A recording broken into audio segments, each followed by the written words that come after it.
from this weekend, extremely disappointed. No sense in that happening in the way it happened, but it did, and we as coaches and players, we have to own that. That's who we are. It's what happened. We say, well, that's not us, that's not us. Well, that was us. That was us, and that's what we played, and that's how we coached. Now we have to do a better job of fixing those issues and moving on. And as you look at the film, there's plenty of issues that need fixing in all phases of the game, because we failed in all three phases of the game when you look at it. Didn't respond enough on offense, had good momentum early in the game, had a couple opportunities early to really hit some big plays and got some pressure, but then battled back to 14-10, felt good, and gave up defense. They were moving the ball very well, moved it well all day. They're a very good football team, very well coached, but at the same time, we have plenty of opportunities if we do what we need to do and how we need to do it, and the angles we need to do it, with the eye discipline we need to do it. There's a lot of plays to be made there in all three, in both phases, as far as offense and defense. And we let them get that score, and then we had that critical turnover, and then it kind of just went from there. And I think our kids, the one thing is I think they got shocked. There's no doubt. I don't think they quit, but I think they were shocked at what was happening and how it happened. And it shows you how quick things can happen. If you're not on your A game, I don't care who you are, where you're at, and what goes on. Anything can happen at any time, and it's very disappointing that it did, and that's my fault, and we have to move on and do it. But at the same time, we have to look at those issues, correct them, make the adjustments in which we need to make, and play the way we need to play. And it's with a lot more passion and emotion, and a lot more emotion and heart and all that stuff is good now. But what's going to win is heart and emotion with a lot of technique and sound fundamentals of hat placement, hand placement, where we step, where we block, where we look, the fundamentals of how you play. And then you got to play with great heart and passion. And they did that a heck of a lot better than us. And they did a real nice job in it, that's for sure.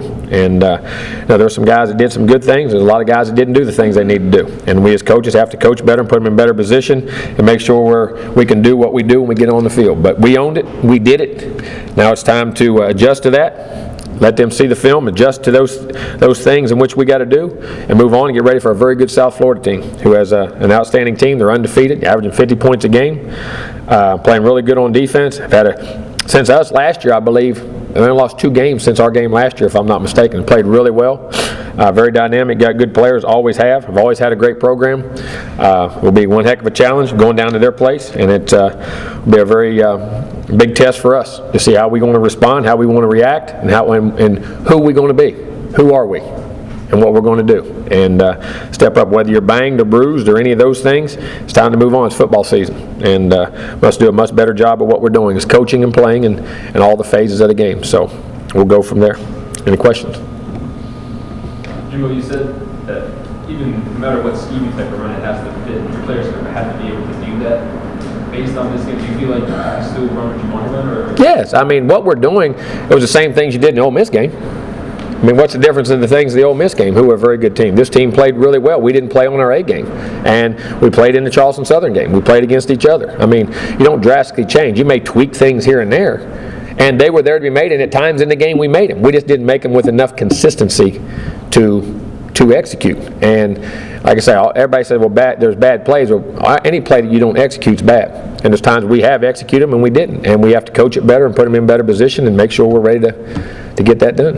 Did you feel the issues were more physical, more mental after you watched? Both. I mean, we had eye violations. We had guys in position to make plays that didn't make them, and a couple times there's a few good calls they had, and they got leverage when we brought some pressures, which you were trying to create some things later in the game, which you're going to take a chance here and there. But some of for instance, we don't. By the time they hit a little back on the flare for a big play early in the game, we got a guy to peel for it, and he's there. He just runs right by him, and we have 2 guys hitting the quarterback. If he peels, it's a sack. And now that doesn't justify it. We didn't execute it. You know what I mean? They did. And there was opportunities there. Offense early in the game, 3rd play of the game. We have the play that Travis caught later for about 30 yards on the over route. We had that same pass and had it open, and we just missed a block. And it was that simple. I mean, it was a physical thing. No one knew what to do. We're getting there, just didn't get there the right way. So they in a game like that, they found those inches for those 3 or 4 or 5 critical plays. And I say that just like us at Clemson up there in 2013. I mean, we won that game, 51-14 or whatever it was. There's usually never that big a difference between. But sometimes then when momentum goes, execution goes, you get teams that are hot in rolls, those things happen. And now what we have to do is respond back, look at why they happen, and move on and make it better. And do we have issues? No doubt. Or we wouldn't have been in the situation we're in. There's no sense to be in that situation, but got to get better at it.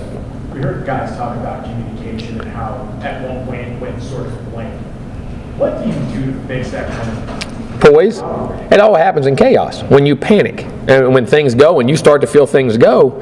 They'll go to say something and people will be, when they got to communicate, sometimes it's not scared. It's like you don't want to make another mistake, so you become very hesitant. You get on your heels, and that's what momentum does in sports. I mean, it's no different. And what happens is, and I say it, but I don't say it loud enough.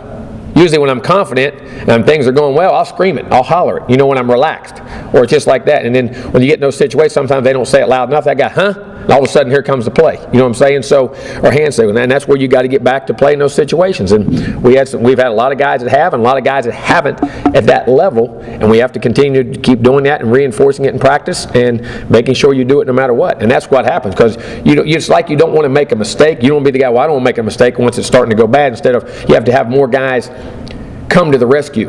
Sometimes you can't wait to be rescued. You got to go rescue yourself. And by doing that, you have to stand up and make calls and do things no matter what. And quit. And like I say, and players don't want to lose. They don't want to make mistakes. They don't want to do any of that. Coaches don't either. But at the same time, you can't fear what the result is. You got to be ambitious, and that's where maturity a lot of times comes in. And we got to get more mature in how we do things. Well, you talk about that maturity and all that, but do you think this game kind of helped get to that point? Because, you're hearing a guy like Jacob Hughes, a junior, say, this is still an issue. Do you think that this loss kind of helps the team understand, okay? Oh, I most definitely does. I think it most definitely does. Especially when you saw him afterwards. That's why ranting and raving and yelling isn't going to do anything right now. I'm mad. I'm pissed off. I'm pissed off at myself that allowed that to happen. I'm pissed off at our coach. I'm pissed off. But at the same time that it happened. But why did it happen? Yelling and ranting and raving now isn't going to do anything. Now you have to fix it. You have to figure out how to do it, and you have to go back to work with passion and a purpose and a drive and get it done. And there's a lot of football left to play. But at the same time, we've got a lot of work to do to make sure we play good football. Jimbo, is that how you spent the last kind of 36 hours? Just figuring out, you were pissed off. What can we do? Yeah, you look at it. I was extremely mad, but there's a point once that goes, that makes no sense. That's what people do. Don't want to try to find a solution. That covers up. And that right then is not trying to cover up. Now it's trying to figure it out and be honest, but at the same time be very, very direct, be very accountable for myself, for our coaches, for our players, and every way, and know that we're all there together and we're going to figure it out because we know we can. We've proven it in the past. We've proven it for 6 years. We've proven it for the first 2 games of this year that we can. One game doesn't define you unless you let it define you. It should drive us, not define us. Jimbo, you mentioned panicking earlier. You also mentioned that a few times after the Louisville game. Is that a legitimate concern? No, it's not panic. It's just when things don't go well. I wouldn't say we were panicking. I think we were shocked. You got shell shocked. You got hit and you go, whoa, I ain't never been here. What do I do? I don't think, there was not panic. There was no, when you went to the sideline, there was still communication. There were still guys, but you just got on your heels and momentum, and you got to change momentum. We were able to do it in the Ole Miss game, which is, as I said, it's very dangerous to keep putting yourself in that position.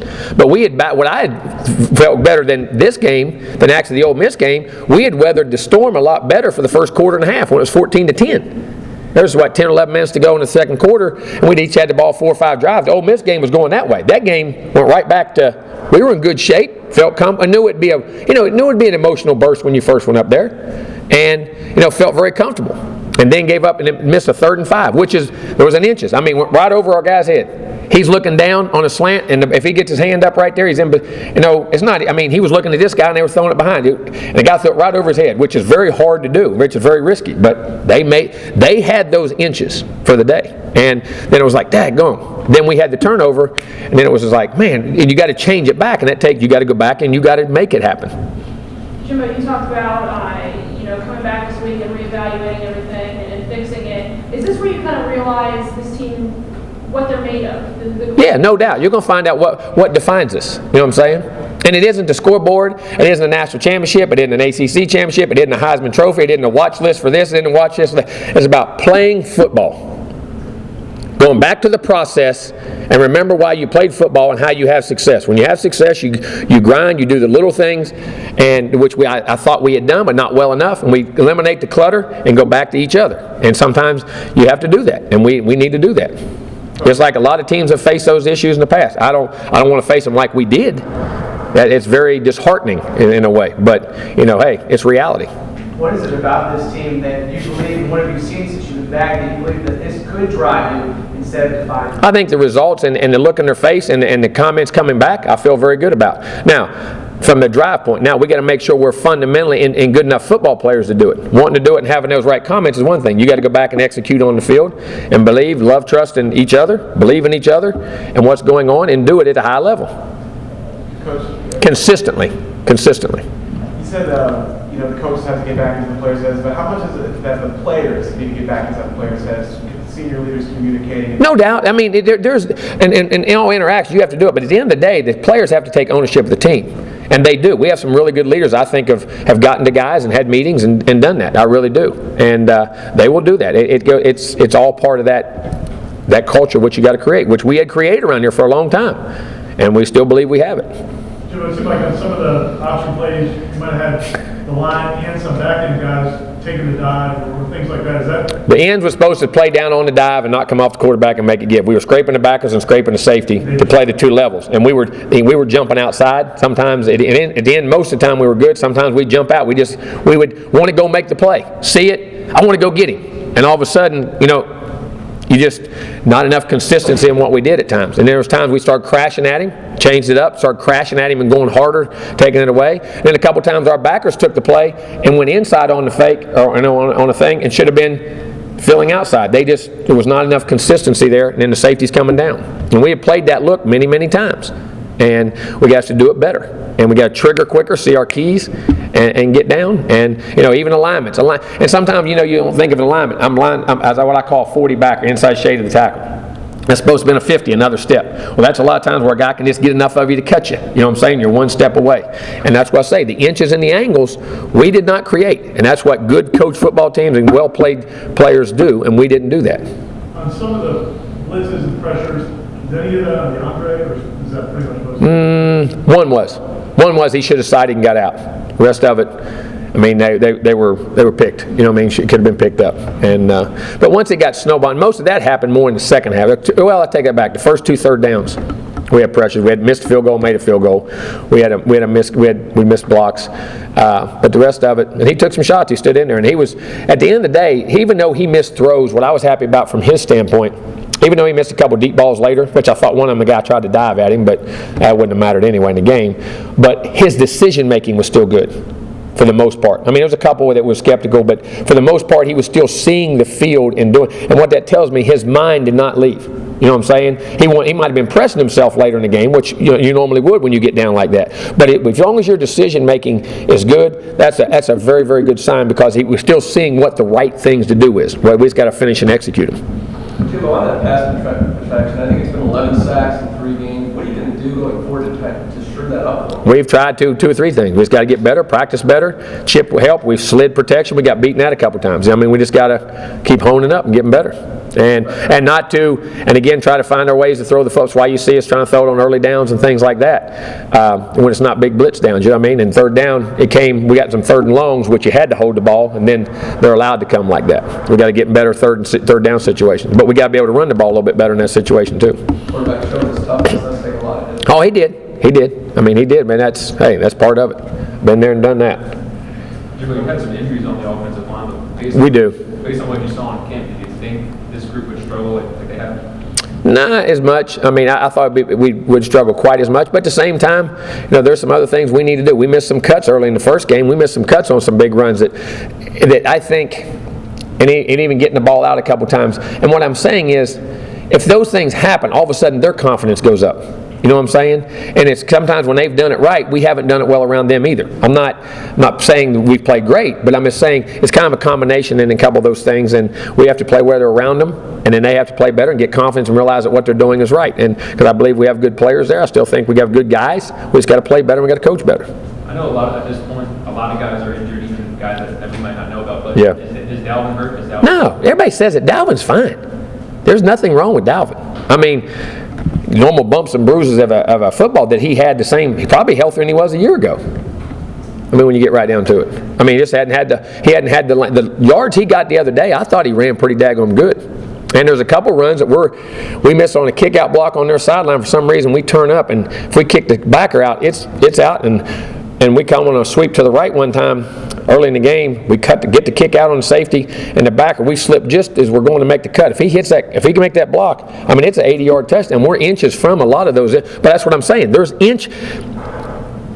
If we have 7 different inches, I mean, we probably may not still win the game, but we're right there with it, and we're not having as drastic a thing. You got to fight for inches. And I know that sounds crazy, but there's a lot. Things can be really close, but it's like but when you get them, it's the same inch.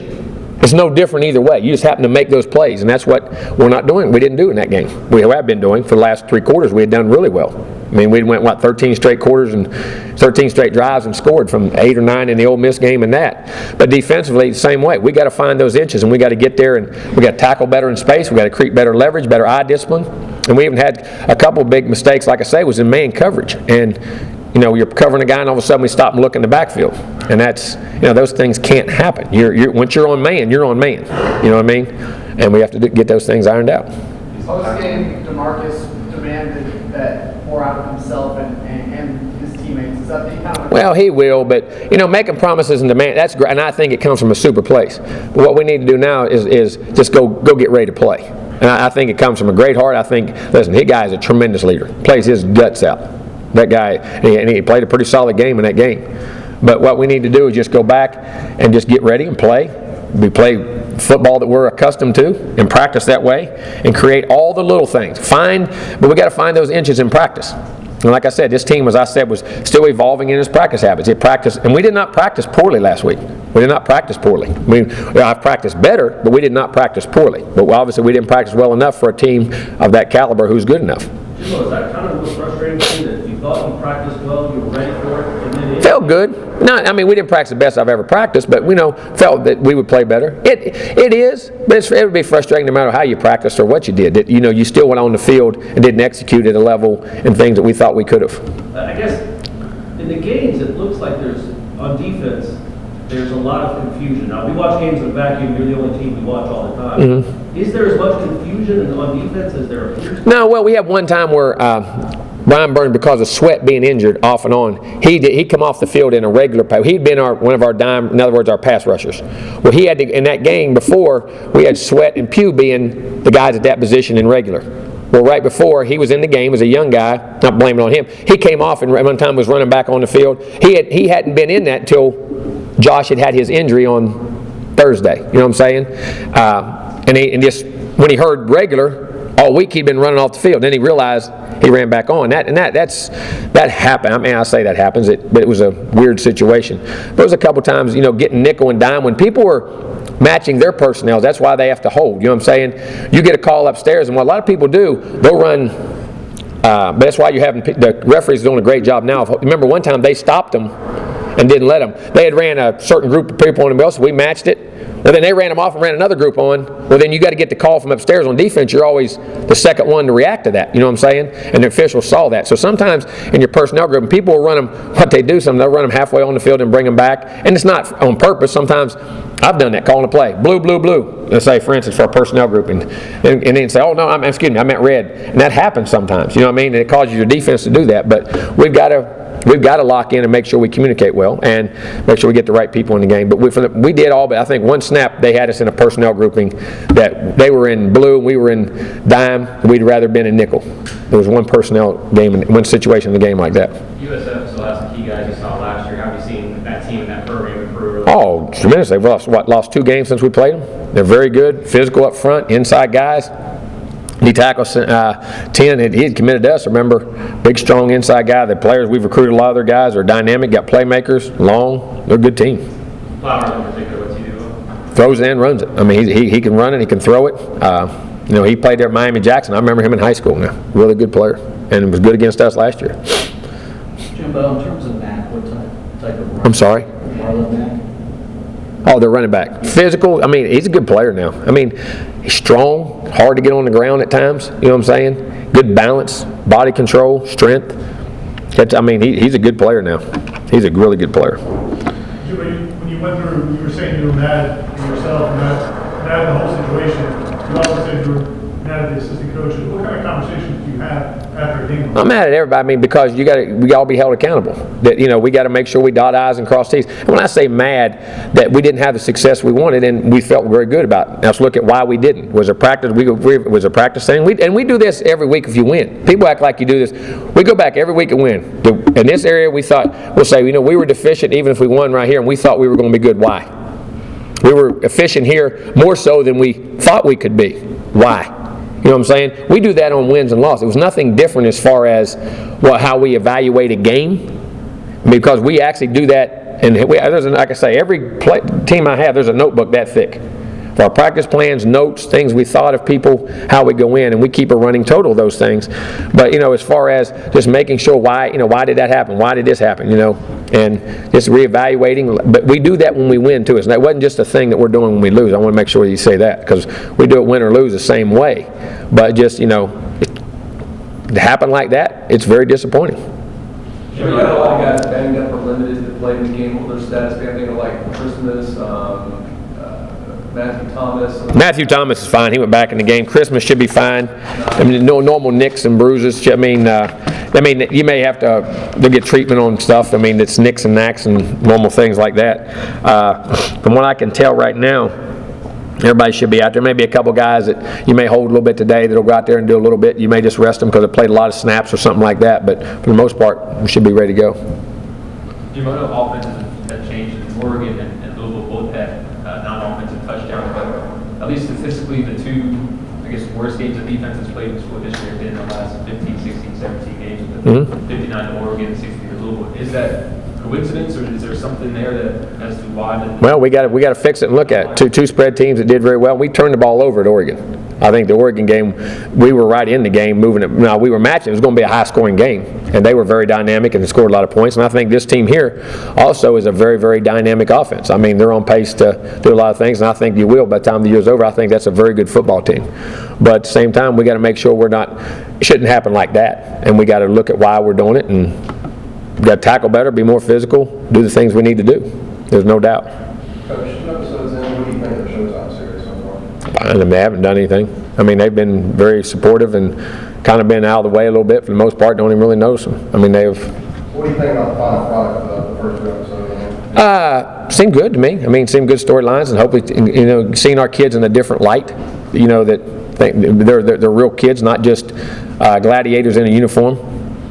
That they live a normal life like everybody else's kids, and everybody else is out there, and they still have moms and dads, and they have problems just like everybody else that they got to fight through, and then still got to go out and do good in school and perform just like everybody else in the world. And I think it's very good to see that.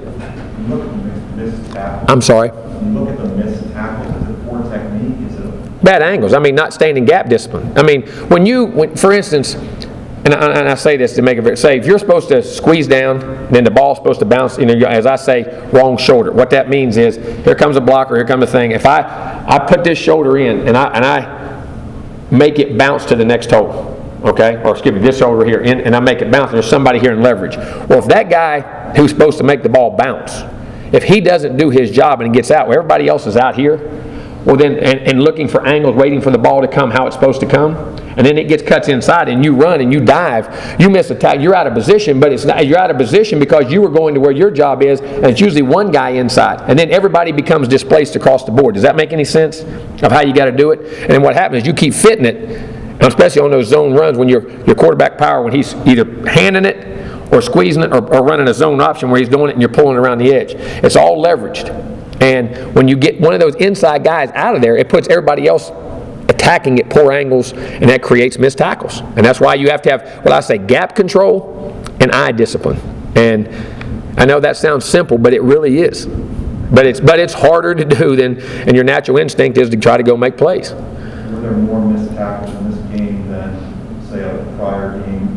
Yeah, I don't know off the top of my head. I have that up there. We judge missed tackles, loafs, what we consider loafs, lack of efforts, every week and things like that in every phase of, you judge everything. I can't remember the number of missed tackles off the top of my head right now. But it was higher. It was definitely higher than it was the last 2 games, for sure. Is that, one more. No, right, go ahead. Is that a lack of trust in not fit? It's not just trust, it's just experience. You got to be able to do it. I mean, it happens at all levels. It happens in pro football. It happens in high school football. It happens how you play it. And then you say, well, you want to switch schemes and you want to do that. Well, okay, you switch it, but then you switch assignments for guys and how they got to play different things. You know what I'm saying? And you mix it up. And you have to do that against good people. And we just created bad angles. And a couple times, we just didn't trigger. I mean, sometimes we spilled the ball, and a safety or somebody would be right there and have to, all right, I get my key that triggers me down, and I came 2 steps late. Well, that 2 steps you give a guy like Lamar Jackson or one of those guys 2 steps, that's what, 3 yards? And all of a sudden that angle becomes bad. And when you play fast people and good people, you can't have those luxuries of being being a heck on your heels and people say, well, why don't, I say I discipline. If I'm looking at Gene, I'm supposed to be looking at you. I'm looking at you, and all of a sudden I look at Gene real quick and come back. Well, by the time that happens sometimes, the discipline of your eyes. And I know it's not an excuse. That's just the reality. That's the way football's played. You have to see it, and then boom, you got to react. You ain't got time to think. You got to react, be where you're supposed to be, and make plays. What kind of things has Charles said to you after that game? Oh, I watch every film of and win, loss, or draw, and how we played every play, why we played every play, things that if I agreed with that scheme, if I didn't agree with that scheme, we had going in, and how I think and looking from an offensive perspective, that wouldn't bother me. This would bother me more, but we had things that were right. And a lot of things that were right, we got to trigger better. But that's part of coaching too. It's not on the kids, not putting it on the kids. You got to coach them better, to see things better, to do it more, to execute. It's on all of us. Well, you were a coordinator, obviously, in a big-time program, and I'm sure you came under fire occasionally. That's part of the job of coordinator. I'm sure it happened quite a bit. How did you handle it as a coordinator, and how do you handle it now when one of your coordinators as a head coach is coming under? You go to work. You go back to work. Worrying about it ain't going to change it. Going back to work and knowing, trusting in yourself, and trusting that you know ball and how you do it, and had bad games. People question you all the time. It's easy when you're in charge. Of course, everybody's going to question. Everybody's got answers. You know what I'm saying? But making sure you believe in yourself, what you coach, and you go back and coach it and go to work. And as I say, eliminate the clutter. You can't worry about it. Coach Bowden always said that. You can't. He was famous for saying that. You can't listen to that. It's people, and understandable. Fans are emotional. We're all emotional. You know what I'm saying? I want everything perfect. I want everything perfect in everything, but that's not reality.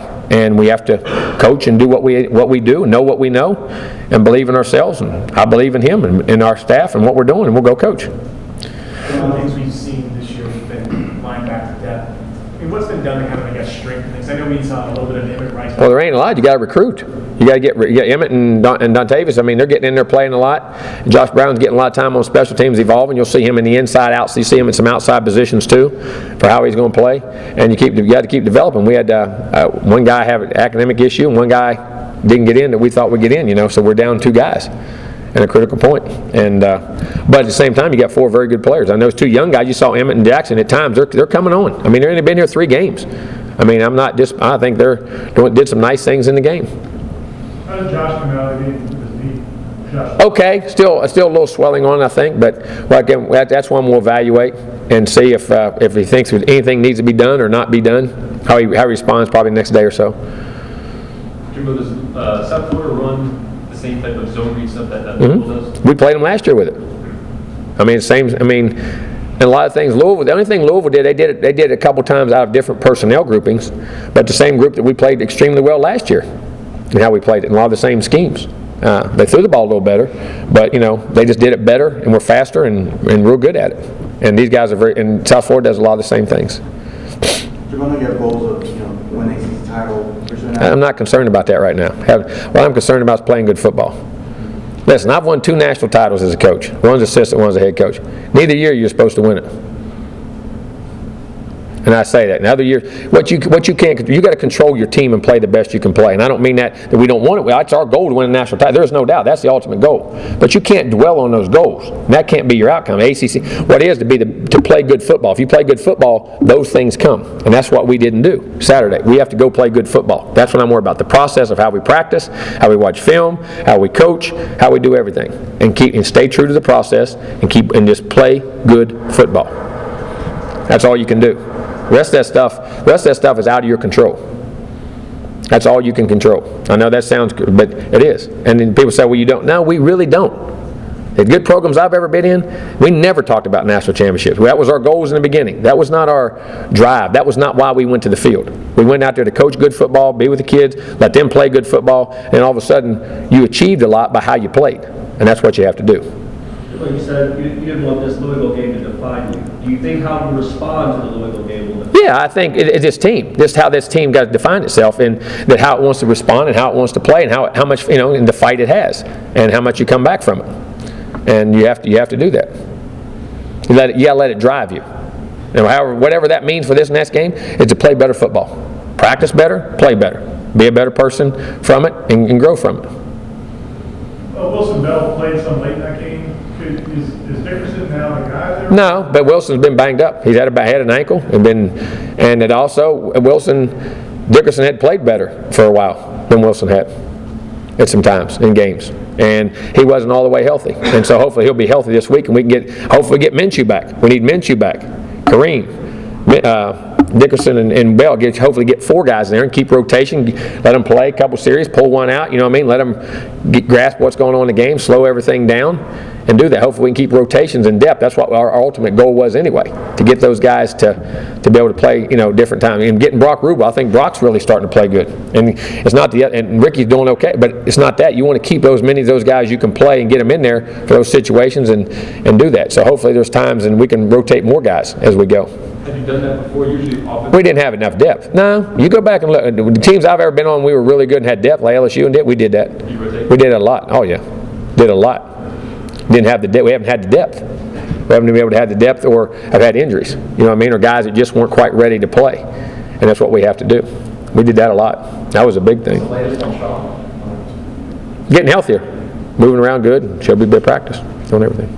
On tape was a bright spot. Is he kind of? He did some nice things. He's developing. Like he said, some blocks and things in the game they missed, and everybody thinks about the catches. And he made 2 nice catches. He's getting much better. I'm very pleased with his progress. I told you we were going to play him and get him in there and get him rolling in the things he did, and he's growing in it. And we tried to get Keith going a little bit. We're trying to get him in the game some and get some of those bigger guys in what we're doing. But they also got to play in the field and block and do all those things too. You know what I mean? That's a big part of, because in football, as you see, your safeties and all that supports, and being able to block and get on those guys is critical. And we got a back like Dalvin, that's what we got to do a better job of. We missed some blocks there too, but at the same time, I'm very happy with Auden's development and his attitude, and overall, he's going to be a very good football player. What's the difference between lining up Auden as a wide receiver? I'm sorry? The difference between lining up Auden as a wide receiver versus maybe as a tight end? Whereas he has That 270-pound guy's got him by the neck right in front of him. I mean, you can say because you're 220 pounds and you line up in there, it's grown man league in there. You ain't never been in there? That's a whole different world now. It's a lot easier to go inside out than outside in. In what you do. And then all of a sudden he's grabbing one of those guys, and then that's a key block on one of your quarterbacks, or he's not ready for that now. He's a physical big guy, but he ain't ready for one of those big guys getting a hold of him.